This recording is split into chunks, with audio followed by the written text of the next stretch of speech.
রাহমাতুল্লাহি ওয়া বারাকাতুহু। আমাকে আজকের এই জনসমুদ্রকে শান্ত করার জন্য বলা হয়েছে। আমি জানি না আপনারা কি শান্ত হবেন না অশান্ত হয়ে যাবেন। প্রিয় সুধী, মার্চ করতে যে লাথি গুতা খেলা উষ্টা সব আমরা খেয়েছি, তারপরেও আজকের এই সোহরাওয়ার্দী উদ্যানের এই গণজামায়াতে এই জনতার মহাসমুদ্রে উপস্থিত হয়ে আমরা বুঝতে পেরেছি আজকের এই মহাসমুদ্র জনসমুদ্র ফিলিস্তিনের প্রতি, আল আকসার প্রতি বাংলাদেশের জনগণের ভালোবাসার বহিঃপ্রকাশ।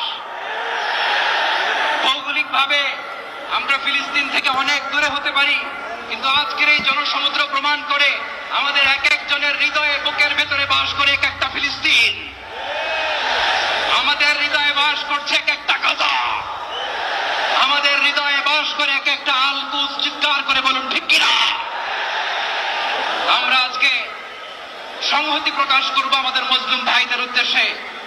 এক আওয়াজে আমাদের কণ্ঠকে উচ্চকিত করে অতিথি থেকে শুরু করে অডিয়েন্সের সবাই আল্লাহু আকবার ধ্বনি দিয়ে সোহরাওয়ার্দী উদ্যানের এই ময়দানকে আমরা কাঁপাতে রাজি আছি না নাই? নারে তাকবীর, নারে তাকবীর। দিন ইসলাম, দিন ইসলাম। ফিলিস্তিন, ফিলিস্তিন। আল কুদুস, আল কুদুস। ফিলিস্তিন, ফিলিস্তিন। আল কুদুস, আল কুদুস।